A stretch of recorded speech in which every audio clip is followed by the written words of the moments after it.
Merci, monsieur le député. La parole est à monsieur Thomas Thévenoud pour le groupe SRC. Vous avez 5 minutes, monsieur le député. Merci, madame la présidente. Monsieur le ministre, merci, mes chers collègues. Monsieur le président de la commission des finances, qui avait pris de la hauteur, monsieur le rapporteur général, mesdames, messieurs.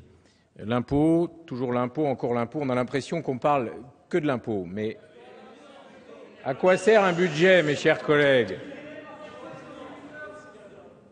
À quoi sert un budget, mon cher collègue Darmanin? Si l'idée nous venait de taxer la mauvaise foi, nous pourrions réduire le déficit plus vite, grâce à vous, monsieur Darmanin. Faites attention. À quoi sert un budget? D'abord à affirmer des priorités budgétaires. Moi, je veux les rappeler très simplement. Jeunesse et emploi. Voilà les priorités du gouvernement de la France, de cette majorité. Et donner quelques exemples simples.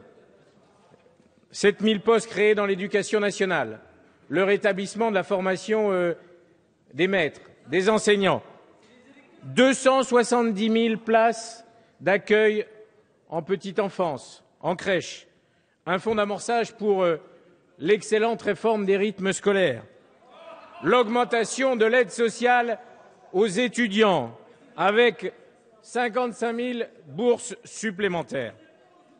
Et puis la bataille pour l'emploi, parce que ce budget, c'est le budget qui va permettre d'inverser durablement la courbe du chômage, mes chers collègues. 150 000 emplois d'avenir.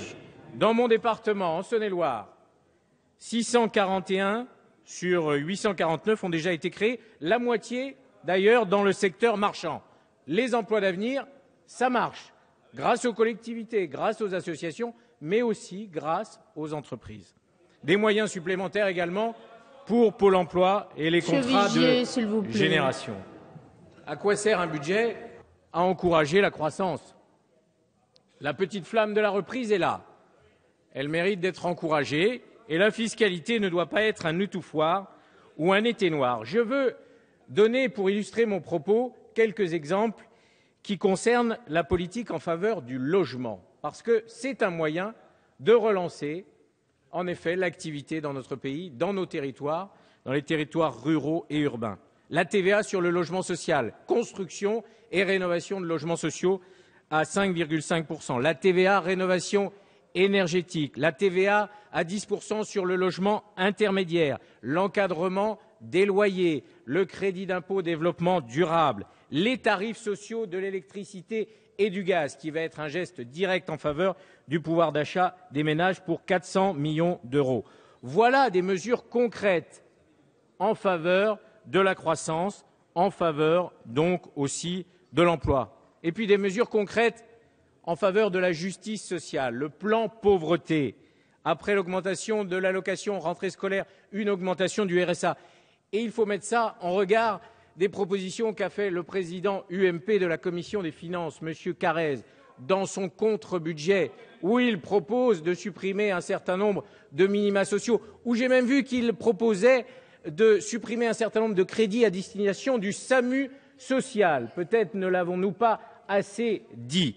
Eh bien oui, le contre-budget de l'UMP, c'est un contre-budget contre les Françaises et les Français, et surtout contre les Françaises et les Français les plus modestes. À quoi sert un budget? Il sert aussi à mettre la justice au cœur de la politique de la nation.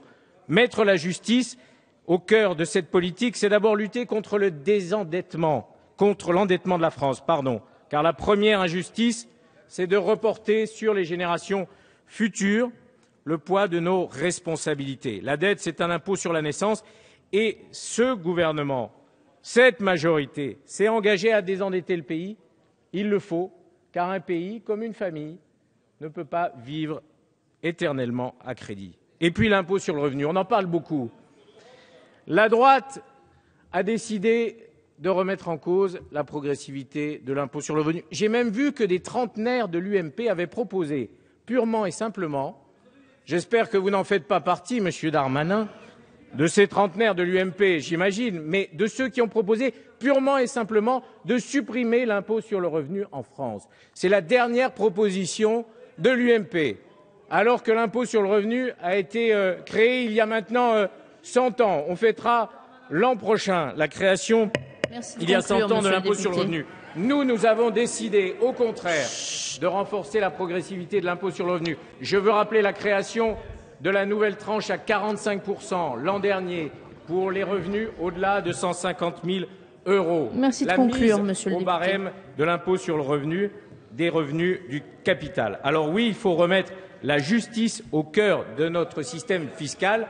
Ça veut dire aussi qu'il faut mener une lutte déterminée et acharnée contre la fraude et l'optimisation fiscale, contre les grands groupes qui s'enorgueillissent aujourd'hui d'optimiser par le biais d'un certain nombre de sociétés écrans et de se détourner des obligations fiscales qui reposent sur nos concitoyens. Le consentement à l'impôt, c'est la justice fiscale, c'est demander des efforts justes et faire en sorte que les efforts que nos concitoyens accomplissent soient partagés aussi par les plus grandes entreprises de ce pays.